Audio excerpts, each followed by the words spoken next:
Welcome to the third video of Microsoft Word tutorials. So far, we learned about the working environment of Microsoft Word. We also learned how to work with files, and now we are going to learn editing and some proofreading of text in Microsoft Word. Let us start by entering text in Microsoft Word, which is of course a simple matter of typing. But we also know that howsoever accurate we are in typing, it is for sure that we are going to make errors. These errors or mistakes which occur while typing are called typographical errors or simply typos. Professional documents are not only free of typos and other errors, but they are persuasive too. Microsoft Word has various tools which help us to create professional documents in an easy and efficient way. These tools can be grouped into editing tools, which help us to move and copy text in a document or across various documents. Then we have search tools which help us to locate and replace words and phrases in a document. We also have research tools which help us to find synonyms and translations of words and phrases. Then we have autocorrect spelling and grammar tools which help us to correct the typos and grammatical errors in our document. Then we have quick parts, which are the building blocks that are used to save and recall standard paragraphs or specialized terms. Well, we are going to learn about them in a great deal in our coming lessons. Now let's see it in practice and start inserting text, which is quite easy. Just click to position the cursor and start typing.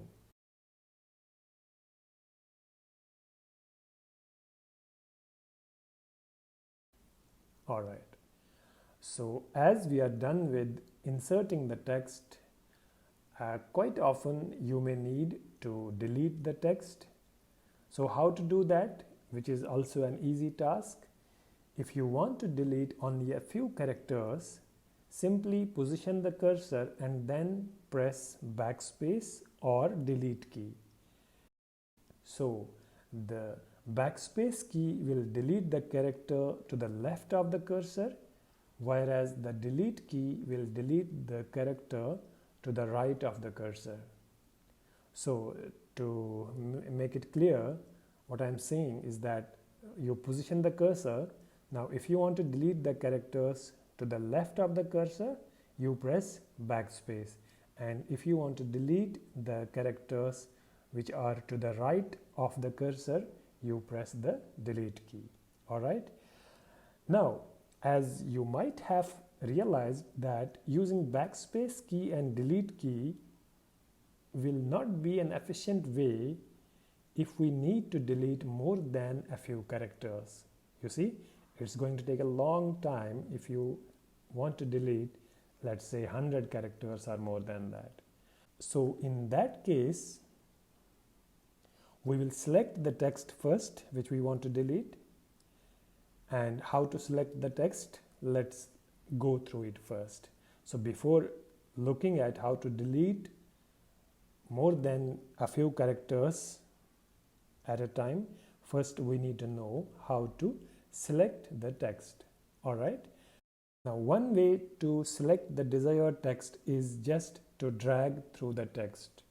So it will select the text which comes into the range of your drag. And one more point is that the selected text, how do you know that this text is selected? That it will appear highlighted on the screen. As you can see here, the text appears highlighted. That means it is selected. Now, if you want to select a word, just double click on it and a particular word will be selected. Similarly, if you want to select a sentence, click anywhere in the sentence while keeping the control key pressed. Alright. So click anywhere in the sentence, but the control key should be pressed. So it will select the whole sentence. Similarly, to select the paragraph, triple click anywhere in the paragraph. So if you make a triple click, like 3 left clicks in very short duration, so it will select the paragraph. Alright, so now we know how to select a word, a sentence, and a paragraph. Sometimes you may need to select the adjacent items.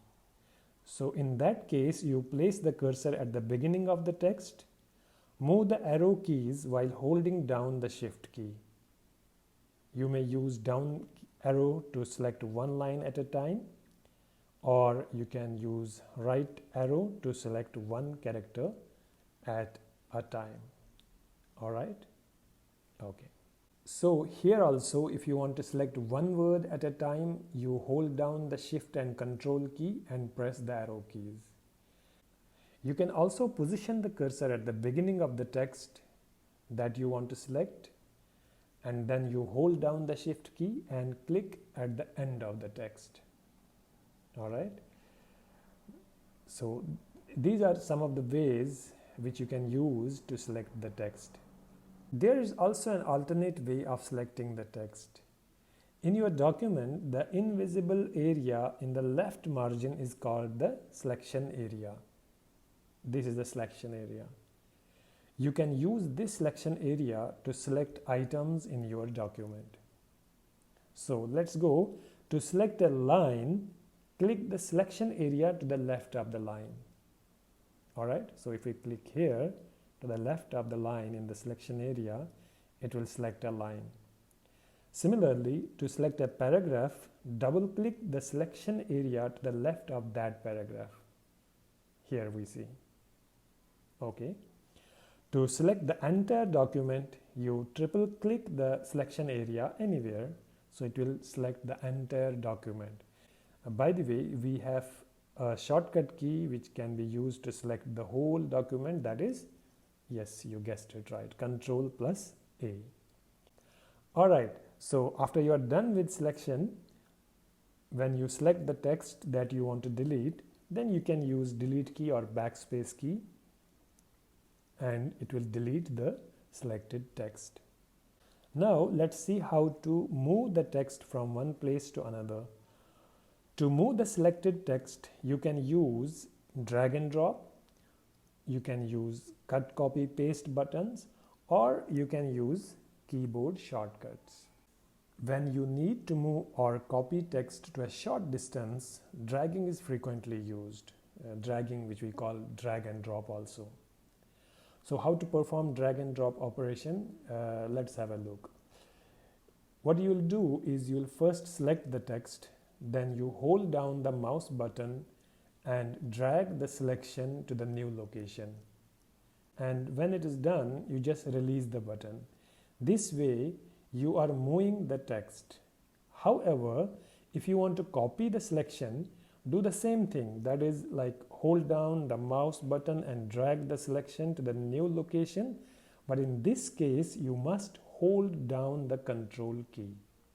And what it will do, it will make a copy of the selection and put the selection into the new place.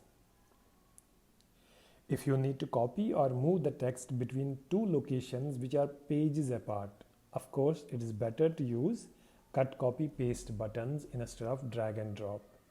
So how to do that? Let's have a look on it. First, you select the text and click the cut button, which is present in the clipboard group on Home tab. This will remove the selection and save it on your computer's memory, which is called clipboard. Now you place the cursor where you want to move this text. Then you click the paste button, which is present in the clipboard group of the Home tab. One extra thing to mention here is that if you click the paste arrow instead of paste buttons, as we'll do here, a list showing different ways to paste the selection will be displayed, and you will select the one which is relevant to you.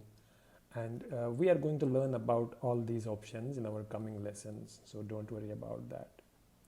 Similarly, to copy the text, select the text using any methods explained earlier. Then you click the copy button present in the clipboard group again. A copy of your selection will be saved to your computer's memory. Then you place the cursor where you want the copy of your selection to be placed and click the paste button. All right. Okay. So here I think it is appropriate to mention a kind of advanced feature regarding the clipboard. So that is like if you click the dialog box launcher on the clipboard group on the home tab, a clipboard task pane will be displayed showing a list of all the items you copied or cut. It actually works on LIFO principle, LIFO, that is last in, first out. The item you copied last will be the first one to be pasted when you click paste button or Ctrl+V shortcut. Now, if you make a change in your document and then realize that the change made was a mistake, so you can always reverse that change by clicking the undo button on the quick access toolbar. If you click the undo arrow, you will be shown a list of earlier changes, as we can see here. Now, to reverse the effect of that change, you click the action in the list. If you want to repeat the change you made at one place elsewhere in the document, so you can click the repeat button on the quick access toolbar. Now, most of the times it's more convenient to press the key combination on the keyboard to cut, copy, paste selection than to use click buttons, which are not much convenient at times. So we have various keyboard shortcuts for editing tasks, and these are shown on your screen. Alright, so that's it for this video. Take care of yourselves and have a great day.